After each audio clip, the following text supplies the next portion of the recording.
What's going on, Cougar fans? Peter Borkowski here on the Cougar Sports Network, bringing you this edition of Coaches Weekly. And once again, I'm joined by head coach of CUC men's volleyball, Coach Manos. Welcome back to the show. I'm excited to talk to you today. Yeah, happy to be here. Well, the hot streak for your team has continued since we last spoke. You guys have won 3 of the past 4 games. Did drop 1 to California Lutheran this past Saturday, but you also beat Wabash that day. And then just this past Wednesday, took down Augustana and Baldwin Wallace. And when we spoke last week, we talked about what your team was doing that was leading to that success. But now I want to ask you, what are they doing to sustain that success? Because it's been going on for the past couple of weeks now that you guys have been playing some really good volleyball. So what's going on in the film room, the practice court on game day that is leading to the success carrying over game day to game day? They've done a great job of, throughout this marathon of these last 2 weeks and 10 games, of just being a lot more consistent and closing out when they needed to. I just enjoying watching them grow and develop. Their volleyball IQ has grown quite a bit here, and when things get tight, for the most part, we've been really good about staying steady, executing on the little things, and that's allowed us to find success with those W's.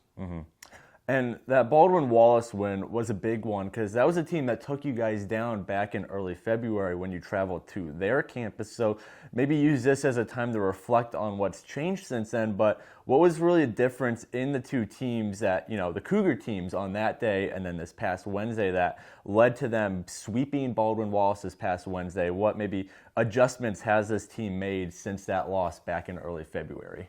Yeah, so, obviously that's a 15-win team up until this point. So yeah, they are a good program. Very successful program. And, we lost in 5, but it was a really competitive game for us. Just at Baldwin Wallace, just being on the road and it being the 5th set, we just weren't able to really outlast them. Versus once they came back here, one, it was nice to kind of have that home field advantage. That was a big part of it. But 2, just kind of being dialed in. They knew what we were, ready for as far as our players.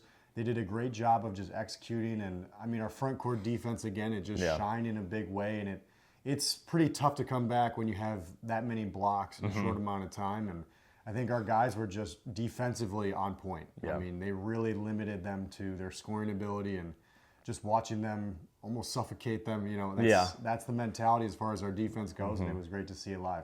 Well, I wanted to talk about that front court defense because, like you said, it was on fire once again. Wednesday night against the Yellow Jackets, 9 blocks. They're continuing to be not only the conference leader in blocks, they're 3rd in the nation in blocks as a whole. And a big reason for that is the continued success of Colby Campbell. The middle blocker set single-season records last year for assisted blocks and total blocks for a Cougar, and that success has only grown this season, tied for 1st in the conference in blocks per set at a little over 1. And of course he has some help. Luke Fozenelik's always there, Eli Mosher, Andre Moeller are always there ready to help him. But what about Campbell? Just him he really makes his defense complete. So maybe you can just speak about how integral he is to not only that front court defense, but everything as a whole defensively. Yeah, Colby is our spark. He's got a lot of personality, and it's so fun to watch him just go and play and enjoy the process. He loves to compete. So I think for him, whether it's a perfect pass situation or the other team's out of system, he's a hustler. So, he takes that as a chip on his shoulder. He talks about just being a middle who's a little undersized, but he makes sure to get after it. And whether it's someone, taller than him or not on the other side, something about his ways, he just loves picking up blocks in ways that, always ceases to amaze us as coaches. So we're happy to see him just be that big positive influence for us on the court and then off the court too as well. Now, tonight is the start of the marathon of conference games. You do have one non-conference game later in the season, but for the most part, this is NAC play until the playoff time.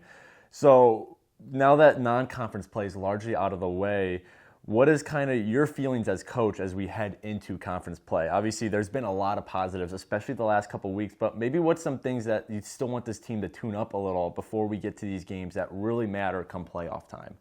Yeah, so for our teams within the conference, just our scouting, our video process, it just has to be more. I think our guys do a great job of being proactive with watching more film, taking notes on it, discussing it, and bringing it into practice.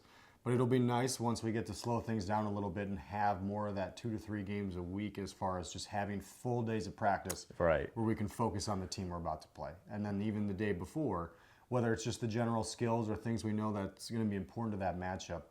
I mean, they've been really flexible with our practice planning as far as balancing workload and scouting versus just our side of the net. But that'll be the big turn for us, is just making sure, one, we're healthy, but two, that we can keep that scouting effort as a big focus and just try and put ourselves in the best position to win.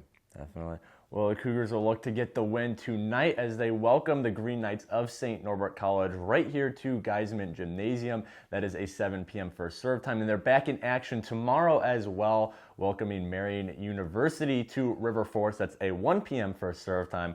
Coverage for both games, as well as everything CUC men's volleyball, can be found at our website, cucougars.com. The live stream can be found on our YouTube page, CUC Sports. Coach Manos, thank you again for joining me, and good luck this weekend and through the rest of NAC play. I'm looking forward to talking to you again next week. But until then, this is Peter Borkowski signing off of the Cougar Sports Network and wanting to say, as always, go Cougars.